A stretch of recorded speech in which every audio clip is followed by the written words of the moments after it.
betul-betul the true identity. Karena bulan ini adalah bulan identitas, maka saya berdoa apa yang harusnya dinyatakan, disampaikan. Ini yang saya dapat, bahwa identitas sejati kita adalah apa yang Yesus sendiri khotbahkan di bukit, ya. Jadi kita baca, saya pikir teman-teman sudah banyak mendengar tentang pasal ini, tetapi saya coba membedanya dari sisi yang lain, ya. Saya bacakan Matius 5 ayat 13 dan 14, 15. Kamu adalah garam dunia. Jika garam itu menjadi tawar, dengan apakah ia diasinkan? Tidak ada lagi gunanya selain dibuang dan diinjak orang. Kamu adalah terang dunia. Kota yang terletak di atas gunung tidak mungkin tersembunyi. Lagi pula orang tidak menyalakan pelita lalu meletakkannya di bawah gantang, melainkan di atas kaki dian, sehingga menerangi semua orang di dalam rumah itu. Demikianlah hendaknya terangmu bercahaya di depan orang, supaya mereka melihat perbuatanmu yang baik dan memuliakan Bapamu yang di surga. Ya, kita seringkali mendengar tentang firman ini, tapi kalau kita mau membedah secara dalam tentang garam dan terang, ini sebetulnya adalah hakikat atau identitas reality daripada orang-orang Kristen, ya. Karena Tuhan mengatakan, pernyataan yang jelas adalah kamu adalah, ya, kamu adalah, ya. Jadi, tapi ketika Yesus mengatakan kamu adalah, ini bukan berbicara tentang profesi. Ingat ya, teman-teman, saya kadang-kadang kita ditanya, kamu di mana, Sen? Gitu ya. Terus kita jawab, I am an investment banker. Saya adalah seorang investment banker, gitu ya. Saya seorang banker, saya seorang lawyer. Itu hanyalah identitas pekerjaan kita. But that is not true identity. Ya. Kemudian juga ini bukan berbicara masalah prestasi. Kadang-kadang seseorang mengatakan, aku adalah pendaki gunung yang paling tersohor di dunia. Saya sudah mendaki pegunungan yang paling tertinggi, Himalaya. This is not about achievement. This is not about prestasi, ya. Juga ini bukan merupakan identitas keanggotaan institusi. Misalnya, I'm a FGB man, gitu ya. Bukan. That is not identitas, ya, teman-teman. Atau juga tentang domisili, gitu ya. Saya adalah seseorang yang tinggal di Permata Buana. Saya adalah tetangganya Pak Andri Akhili. Itu bukan identitas. Itu hanya keterangan bahwa kita tinggal di situ, tapi that is not true identity, ya. Jadi sekali lagi, pernyataan Yesus kamu adalah itu bukan tentang profesi, prestasi, keanggotaan institusi atau badan organisasi tertentu atau tentang domisili seseorang. Tetapi yang ia tekankan adalah identitas sejati kita sebagai terang dan garam dunia. Ya, dosa akibat ketidaktaatan yang dilakukan oleh orang pertama kita, Adam dan Hawa, sebagai keluarga pertama di bumi, telah mengaburkan, mengacaukan, dan merusak identitas sesungguhnya dari kita. Maka khotbah pertama Yesus di bukit, ya, setelah dia berbicara masalah 10 sabda bahagia, di ayat berikutnya dikatakan, kamu adalah terang dunia. Kamu adalah garam dunia. Nah, pesan Yesus itu untuk mengembalikan bahwa kemuliaan kita yang sudah hilang, sekarang harus diganti. Ya, identitas kamu yang benar itu adalah kamu adalah garam dan terang dunia. Amin. Ya, nah ini seringkali kita juga nggak ngerti mengenai waktu khotbah Yesus tentang garam juga itu nggak ngerti ya.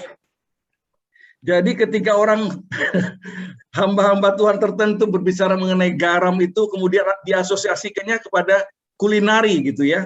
Wah, ini penyedap rasa, kemudian juga untuk perawatan, untuk apa. Sebetulnya that is not the way. Ya, kita harus tahu konteks di mana Yesus ngomong pada waktu itu ya. Yesus menjelaskan ini hanya dapat dijelaskan oleh Lukas. Lukas itu jelas sekali ya. Dikatakan demikian oleh Lukas di Lukas 14 ayat 35 dan 36 itu Lukas very clear. Ini sekedar memberi gambaran kepada teman-teman. Di Lukas 14 ayat 34 dan 35 dikatakan, garam memang baik, tetapi jika garam juga menjadi tawar, dengan apakah ia diasinkan? Nah, dikatakan tidak ada lagi gunanya baik untuk ladang maupun untuk pupuk, dan orang membuangnya saja. Jadi waktu itu, waktu zaman Yesus, fungsi garam itu ada dua, teman-teman. Ya, yang pertama sebagai pupuk, yang kedua sebagai desinfektan yang ditaruh di rumah-rumah penduduk sana, ditaruh di belakang, dan dia dimasukkan garam itu ke kotak jamban di mana orang itu nya di situ ya, nyampur, dan kemudian garam itu akan menetralisir hama atau kotoran, baksil-baksil dinetralisir oleh garam. Nah, itu adalah berbicara tentang fungsi pertama daripada garam ya. Sebelum sampai situ, ini sedikit gambaran aja. Sebelum sampai situ ada dua kata yang diulang berkali-kali. Kamu adalah garam dunia, kamu adalah terang dunia. Nah, dunia yang dipakai di sini dalam bahasa Yunani adalah G ya, yang punya artinya itu bisa world, dunia, bumi, earth atau soil. Tapi ada satu arti kata yang mungkin sangat tepat dengan kita adalah bumi di mana kaki kita berpijak, ground as standing place. Jadi artinya gimana, saudara? Dimanapun bumi tempat kita berpijak, maka kita harus menjadi garam dan terang.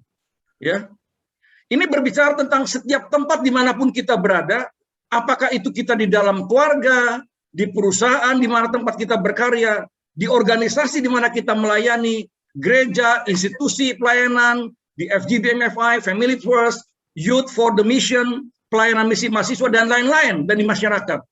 Bumi di mana kita berpijak, kita harusnya menjadi garam dan terang. Dan Tuhan mengingatkan kita bahwa identitas kita adalah garam dan terang. Oke, di sini dulu supaya jelas ya. Jadi dunia adalah bumi di mana kita berpijak ya. Everywhere we are going. Kemana kita pergi? Ada di mana kita? Bumi di mana kita berpijak, harusnya kita menjadi garam dan terang. Oke.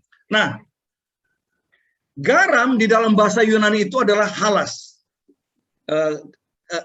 Katanya yang dipakai adalah halas. Dan halas itu mempunyai 5 arti, saudara. Ya, yang pertama adalah pengaruh. Ya, nah, saya kembali lagi kepada Lukas 14 ayat 34 dan 35, saudara.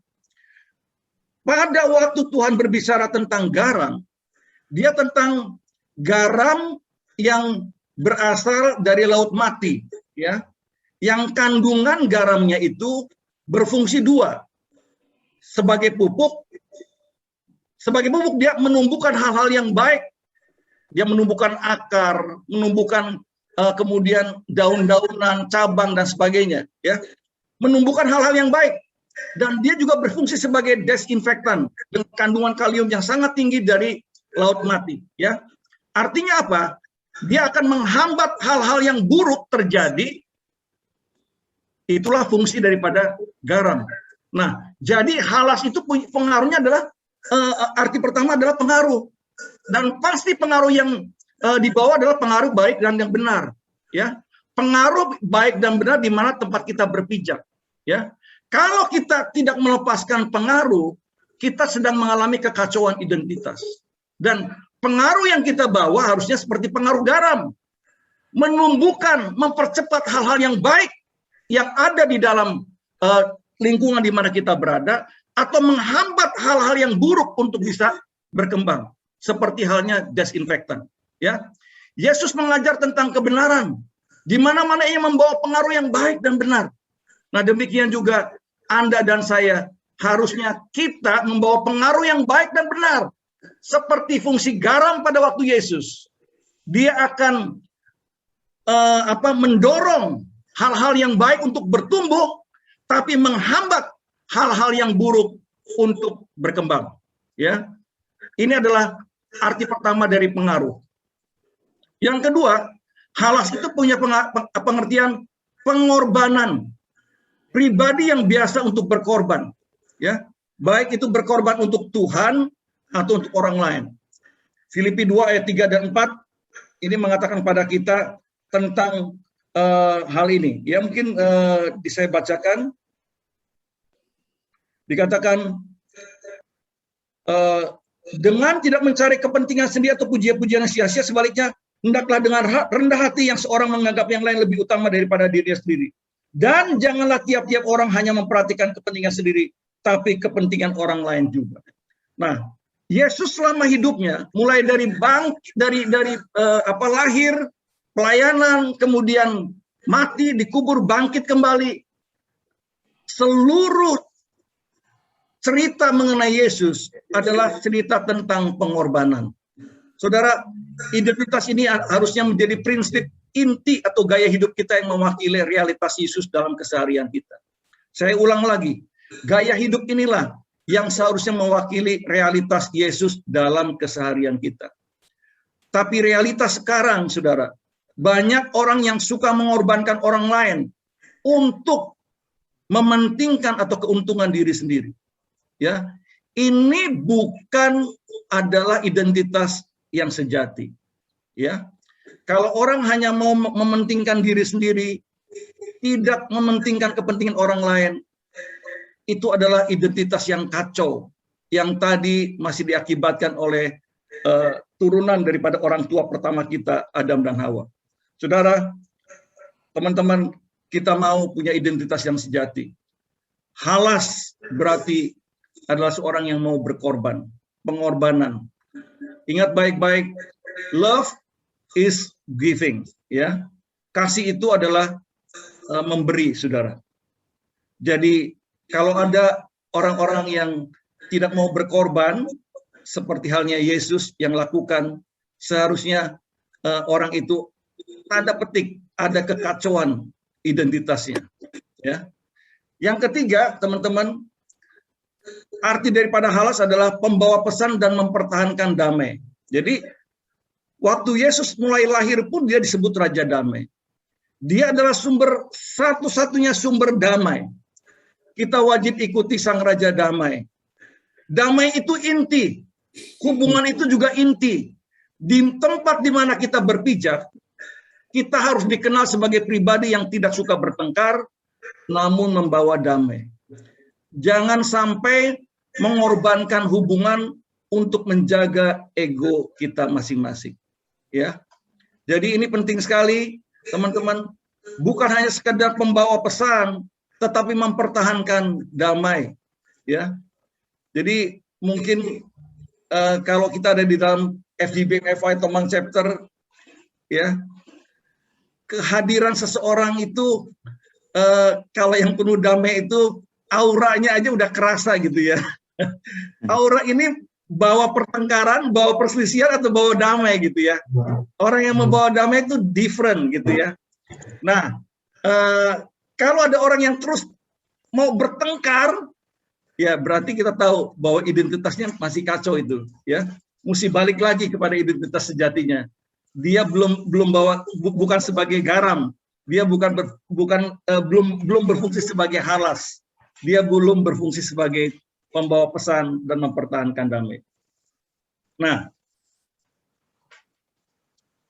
Ini di Roma 12 ayat 28 dikatakan, Roma 12 ayat 18 dikatakan, sedapat-dapatnya kalau hal itu bergantung padamu, hiduplah dalam perdamaian dengan semua orang. Nah, teman-teman, ayat ini juga sering dipakai untuk membela diri, saudara. Kan kalau bilang kan sedapat-dapatnya kan sebisa-bisanya, kalau nggak dapat ya nggak apa-apa dong, nggak damai. Enggak sebetulnya. Ayat itu bunyinya nggak seperti itu, terjemahannya kurang tepat sebetulnya. Nah, terjemahan yang pas itu adalah sedapat-dapatnya itu adalah dunamos, saudara. Dunamos itu ada kekuatan untuk berdamai di dalam diri kita. Jadi artinya, saudara, terjemahannya ini harusnya ada kekuatan hebat di dalam diri kita, perdamaian tidak bergantung kepada orang lain, tetapi kepada kita. Jadi kita walau bagaimanapun ada satu dunamos, ya, jangan bergantung kita yang harusnya melakukan perdamaian itu. Makanya kalau di dalam dunia politik, ya, peacemaker, Nobel perdamaian itu mahal sekali, ya. Orang yang membawa damai itu ditekan kiri dan kanan, ya, dari atas dan bawah, dari kiri dan kanan, ya. Karena memang peacemaker itu mahal sekali, brother, ya. Sebagai peacemaker itu mahal sekali. Berbahagialah kalau kita sebagai halas, ya, kita membawa damai dan mempertahankan damai. Kalau Tomang chapter penuh dengan halas yang membawa damai, mempertahankan damai, waduh, luar biasa sekali. Dan saya percaya presiden chapter kita dan wakilnya adalah termasuk halas-halas ini, ya. Oke. Arti keempat daripada halas, bijaksana, teman-teman, ya. Ini identitas yang sangat hebat, ya. Tidak banyak orang bijaksana dalam hidup, ya. Kita ini orang bijaksana. Yesus tuh mau sebagai halas kita itu bijaksana. Nah, orang bijaksana itu diukur oleh satu, yaitu ada satu kendali yang sangat kuat. Sebelum dia berbicara, dia akan berpikir mungkin 100 kali gitu, ya. Apalagi sebelum dia bertindak, sebelum dia bersikap, dia akan berpikir bagaimana bijaksananya. Ini adalah orang-orang yang bukan orang-orang yang sembarangan, saudara. Baik itu berpikir, berkata, maupun bertindak, ya. Hidupnya nggak sembarangan. Nah, itu adalah halas, saudara. Itu adalah garam. Dan arti yang kelima, yang paling hebat ini, ya, tentang garam, itu adalah mengenai kasih karunia, saudara. Arti daripada halas itu adalah kasih karunia. Ini sebuah pengertian yang menggoncangkan, ya. Kita seorang pendosa, oleh kasih karunia kita diselamatkan melalui iman.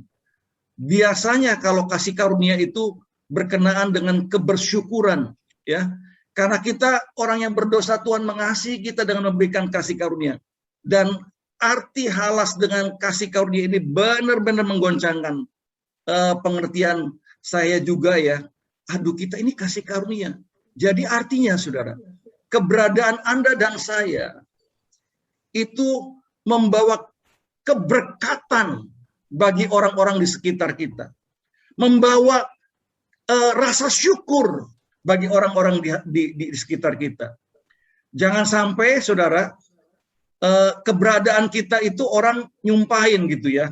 Berkeluh kesah. Aduh, orang ini kok ada di sini, ya. Udahlah, cepet-cepet aja pergi deh. Orang ini kok ada di Tomang chapter, ya. Kalau bisa udahlah, cabut aja lah. Jangan sampai gitu, saudara. Harusnya keberadaan kita dimanapun bumi kita dipijak, ya. Kita itu ada orang-orang yang disyukuri orang, ya. Orang-orang yang membawa tanda petik keberuntungan, orang-orang yang membawa kebajikan, ya, sehingga orang itu akan mengatakan, orang ini benar-benar kita butuhkan di tempat ini, ya. Orang-orang yang bersama dengan kita itu so thankful dengan adanya kita, ya. Jangan sampai, saudara, sebaliknya orang-orang mengeluh dengan adanya kehadiran kita. Nah, kalau kita mendapati orang-orang lain responnya itu mengeluh tentang kehadiran kita, berarti ada identitas yang kacau dalam kehidupan kita. Nah, teman-teman, that is the meaning of garam, saudara. Ya, jadi ada 5 ternyata pengertian garam itu. Adalah seseorang yang seorang yang membawa pengaruh yang baik dan benar, seorang yang mau berkorban, seorang yang membawa pesan dan mempertahankan damai, seorang yang bijaksana, dan dia juga adalah kasih karunia. Indah sekali ya identitas ini ya. Kalau identitas ini kita pertahankan, waduh, luar biasa. Identitas kita sejati itu diukur dengan yang garam ini, halas ini. Nah, tadi firman Tuhan dikatakan, kalau garam itu tawar, ya, maka garam itu akan dibuang, ya. Nah, saya ingin memberikan penjelasan begini, saudara. Secara fisik, ya, secara fisik, garam itu tidak mungkin tawar secara fisik, ya. Di era zaman Yesus, garam itu nggak mungkin akan tawar. Tapi garam itu bisa dibuang dan nggak ada gunanya sama sekali ketika kandungan garam itu penuh dengan material-material yang kekotoran dan pasir ataupun hal-hal yang lain. Baru garam itu nggak ada gunanya. Ya, asinya tetap ada, tapi nggak ada gunanya karena terlalu banyak asupan yang ada di dalam garam itu. Ya, terlalu banyak kotoran, terlalu banyak pasir. Saya masih ingat juga kalau istri kita aja masak, ya, kalau di era sekarang, kalau garam itu tercampur dengan kotoran, pasti itu nggak dipakai, akan dibuang. Nah, demikian juga dengan fungsi tawar ini, saudara. Tawar itu dalam bahasa Yunaninya moraino, saudara. Ya, punya beberapa arti seperti ini, saudara.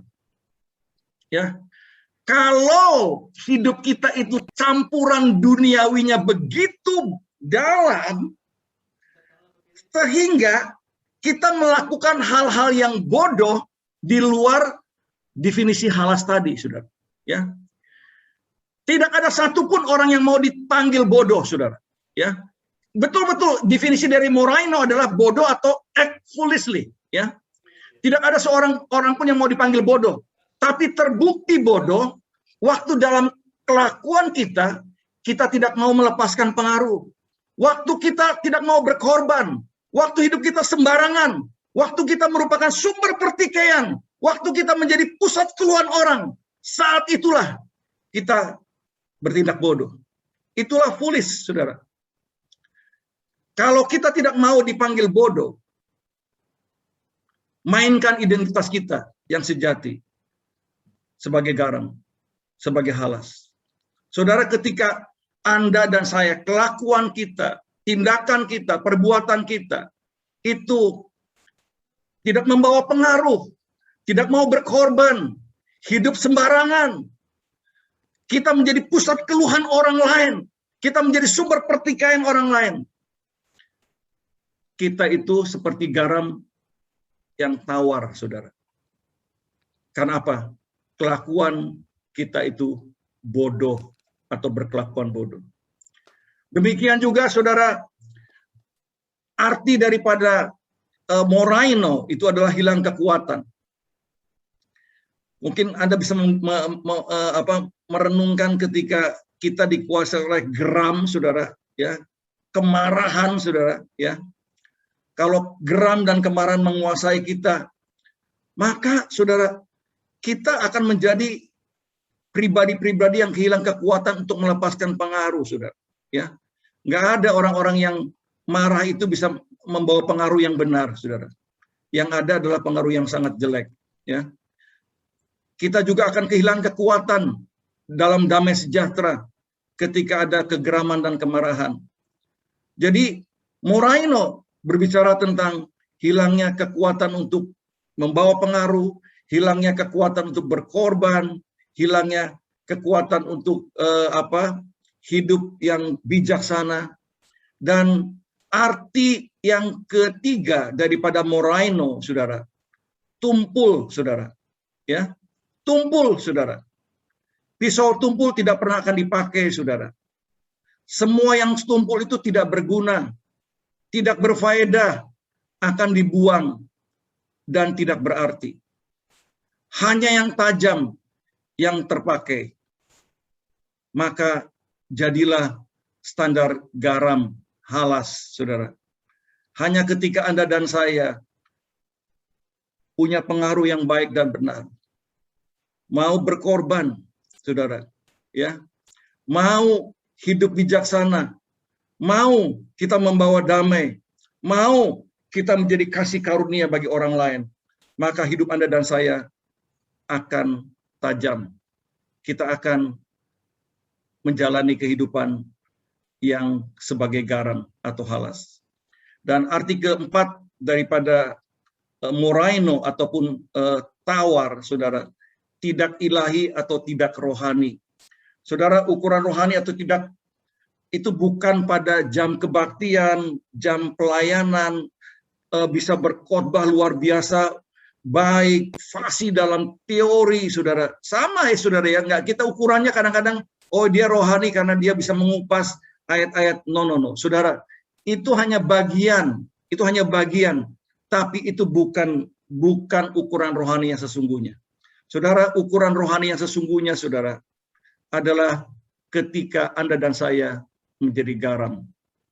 Karena ketika Anda dan saya menjadi garam, hidup kita itu enggak tumpul, hidup kita itu enggak hilang kekuatan, hidup kita itu enggak bodoh, dan hidup kita itu tidak akan menjadi orang-orang yang rohani kalau kita menjadi garam. Ingat baik-baik, teman-teman, ukuran rohani kita atau ilahi bukan pada banyaknya jam pelayanan, bukannya pada jam kebaktian, bukannya pandai berkhotbah, bukannya fasih dalam menghafal Alkitab. Itu adalah bagian saja, saudara. Tetapi standar ukuran yang benar adalah ketika Anda dan saya menjadi garam. Sebuah pribadi yang memberikan pengaruh, pengorbanan, pembawa damai, bijaksana, dan penuh dengan kasih karunia. Nah, lalu kita menuju kepada terang, ya. Kamu adalah terang dunia. Kota yang terletak di atas gunung tidak mungkin tersembunyi. Saudara, kita adalah orang-orang atas. Kita bukan orang-orang bawah, saudara. Ayat ini menegaskan kepada kita, jangan lagi kita menjadi orang-orang yang serampangan ataupun orang-orang yang rendahan. Atau orang yang punya moral yang rendah, saudara. Kita adalah orang-orang yang di atas. Maka Paulus mengatakan, pikirkanlah perkara-perkara di atas di mana Yesus tinggal. Yesus tinggal di atas, saudara. Bahkan kewargaan negara kita, Filipi 3 ayat 20 dan 21 dikatakan adalah kewargaan surgawi. Saudara, Anda dan saya adalah orang-orang atas, saudara. Orang-orang atas tidak hidup di bawah. Artinya apa, saudara? Kita enggak punya standar moral yang rendah. Kita bukan orang-orang rendahan, saudara. Kita bukan orang-orang sembarangan. Tapi kita adalah standar kita di atas. Bukan orang-orang yang tidak terpuji ataupun yang tidak terhormat. Saudara, apa arti daripada terang? Terang dalam bahasa Yunani berkata pos, mempunyai dua arti, saudara. Yang pertama adalah kualitas berpikir. Ini bukan bicara tentang lampu yang menyala kembali berbinar-binar. Mungkin di SMA kita seringkali diajar mengenai pospor gitu ya. Pospor itu dari kata pos, saudara, atau fluorescensis ya, tentang benda-benda yang bersinar dan berbinar, itu adalah fos. Tapi arti sesungguhnya mengenai pos itu adalah kualitas berpikir, ya. Saudara, ini hanya kalau terang itu lampu yang menyala dan kemudian terang dan berbinar, itu hanya bagian daripada terang. Inti terang adalah ini, saudara. kualitas berpikir. Isi pikir kita berkualitas atau tidak, saudara? Jika tidak, maka kita sedang mengalami kekacauan identitas. Ya, arti kedua daripada pos atau terang adalah manifestasi dari terang yang yaitu kelakuan. Pikiran bobrok, kelakuan juga bobrok, saudara. Pikiran nggak benar, maka kelakuan juga nggak benar. Ya, dari satu sumber mata air tidak akan keluar dua jenis air, saudara. Air pahit dan ataupun air manis. Ya, ini di firman Tuhan dikatakan dari satu sumber tidak mungkin akan keluar dua jenis air pahit atau air manis. Ya. Nah, pusat atau titik sentral atau medan pertempuran kita dari sampai sekarang sampai dengan akhir adalah ada di pikiran kita, saudara. Ya, kalau pikiran kita itu benar, maka kelakuan kita juga akan benar. Kalau pikiran kita itu adil, maka kelakuan kita juga akan adil. Maka kita akan menyinarkan terang. Kita akan menyinarkan pos, ya, bersinar terang. Kalau pikiran kita itu suci, maka kelakuan kita juga akan suci. Posnya, ya, manifestasi daripada terang itu kelakuan adalah kita akan menjadi terang, saudara. Ya. Tapi kalau kita ngaku terang, tapi kelakuan tidak terpuji, kita bobrok. Sebetulnya kita sedang mengalami kekacauan identitas. Ya, perhatikan dan baca Filipi 4 ayat 8. Saudara, Filipi 4 ayat 8 ini kemarin saya khotbahkan di DKI RVP DKI 5, dikatakan demikian, ya. Saudara, jadi akhirnya saudara-saudara, ya, ini yang saya khotbahkan kemarin, cuman sekarang kita nggak bahas itu, tapi berkaitan dengan terang. Jadi akhirnya saudara-saudara, semua yang benar, semua yang mulia, yang adil, yang suci, yang manis, sedap didengar, semua yang disebut kebajikan dan patut dipuji, BMAS, MSKP, ya, ini pikirkanlah semuanya itu. Nah, pikirkanlah semuanya itu dalam bahasa Yunaninya logisiomai, saudara. Jadikan itu inventaris, jadikan itu harta milikmu. Nah, apa yang menjadi isi pikiran kita akan mempengaruhi kelakuan kita, saudara. Ya, logisiomai. Daftar otak kita ini apa, saudara? Cek. Isi pikir kita itu apa? Harusnya BMAS, MSKP.